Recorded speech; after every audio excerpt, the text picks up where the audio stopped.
అలాగే జీవితంలో అపజయాలు జయాలు ఎదురు దెబ్బలు ఇవన్నీ కూడా అత్యంత సహజమైన విషయం.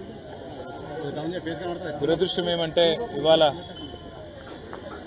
బీఆర్ఎస్ పార్టీలో ఒక ముఖ్యమైన కుటుంబ సభ్యుడు, మా సోదరుడు, సిరిసిల్ల నియోజకవర్గంలో మొదటి నుంచి కూడా నిబద్ధతతో పనిచేసిన ఒక సైనికుడు కుంటయ్య గారు మరి మొన్న నాకు కష్టం వచ్చినప్పుడు, నేను ఏసీబీ వాళ్ళు నన్ను విచారిస్తున్నప్పుడు నా కోసం హైదరాబాద్ దాకా వచ్చి సాయంత్రం దాకా అక్కడనే ఉండి నాకు ధైర్యం చెప్పి, అన్నా నీకేం కాదని చెప్పి మరి రాత్రి ఇక్కడికి వాపసు వచ్చి ఏమైందో తెలియదు, రాత్రికి రాత్రే ఆత్మహత్య చేసుకున్నాడని తెలిస్తే ఒక్క నిమిషం మనసు కకావికలమైంది.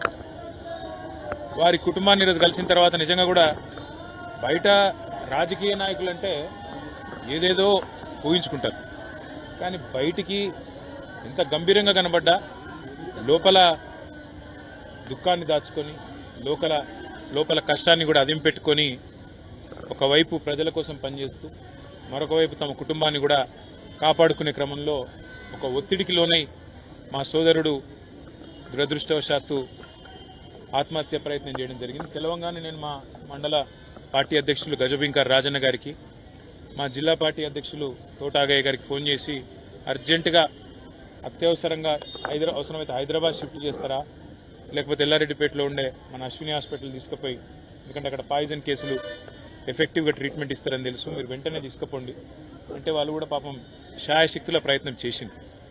దురదృష్టవశాత్తు కిడ్నీలు ఫెయిల్ కావడం, దురదృష్టవశాత్తు కుంటయ్య గారిని కాపాడుకోలేకపోవడం జరిగింది. కానీ ఆ కుటుంబానికి అన్ని రకాలుగా ఆ ఇద్దరు పిల్లల చదువులు, వారి పెళ్లిళ్ళు, ఆ ఇద్దరు పిల్లలు, వారితో పాటు వారికి ఉండే ఇతర సమస్యలు అన్నింటినీ కూడా నేను చూసుకుంటానని చెప్పి వారి కుటుంబానికి నేను మాట ఇచ్చిన.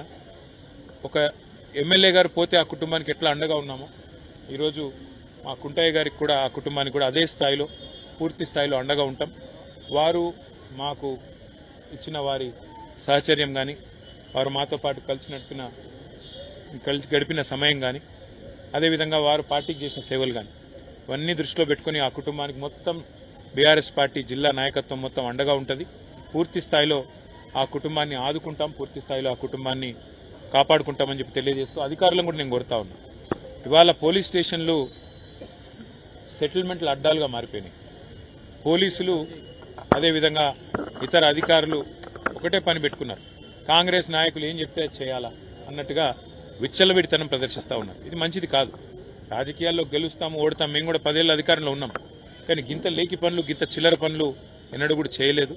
ఇకనైనా ఇలాంటివి కాకుండా, ముఖ్యంగా ఎక్కడైనా కంప్లైంట్ వస్తే కుంటయ్య గారు కంప్లైంట్ చేసినారు, నాకు రావాల్సిన డబ్బులు ఇవ్వకుండా నేను సతాయిస్తున్నారని, ఉల్టా ఆయన మీద కేసు బనాయించారు. అంటే ఈ రకమైన వేధింపులు, ఈ రకమైన సివిల్ మ్యాటర్లో కూడా పోలీసులు దూరడము, సెటిల్మెంట్లకు ప్రయత్నం చేయడము, ఈ రకంగా అరాచకం చేయడము ఇది ఎంతమాత్రం మంచిది కాదు. నేను ఏ ఒక్కరి మీద నేను విమర్శ చేస్తలేను. ఇది ఈ రోజు కుంటయ్య గారికి జరిగింది, రేపు ఇంకోరికి జరగవచ్చు. కాబట్టి ఇది మంచిది కాదు. దయచేసి కంట్రోల్ చేసే ప్రయత్నం చేయాలని చెప్పి కూడా నేను ఈ రాష్ట్ర ప్రభుత్వాన్ని కూడా కోరుతా ఉన్నా. కానీ ఆ కుటుంబానికి మాత్రం ఇవాళ ఇంతకంటే ఎక్కువ రాజకీయం నేను మాట్లాడను. ఆ కుటుంబానికి పూర్తి స్థాయిలో మేము అండగా ఉంటాం, ఆ కుటుంబాన్ని కాపాడుకుంటాం, ఆ కుటుంబానికి పూర్తిగా మరి మనోధైర్యాన్ని ఆ భగవంతుడు ఈ ఆపత్ సమయంలో ప్రసాదించాలని కోరుకుంటూ అన్ని కార్యక్రమాలు పూర్తయ్యేదాకా మా మొత్తం పార్టీ అంతా కూడా వారి వెంబడ ఉంటుంది. పెద్ద కర్మ జరిగేదాకా కూడా మొత్తం ఉండి మేమే చూసుకుంటామని చెప్పి కూడా తెలియజేస్తూ మరి వారి ఆత్మకు శాంతి చేకూరాలని మనస్ఫూర్తిగా భగవంతుని ప్రార్థిస్తాం. ఖచ్చితంగా ఉండాల్సిందే. అవసరమైతే కోర్టుకు కూడా పోతాము, అవసరమైతే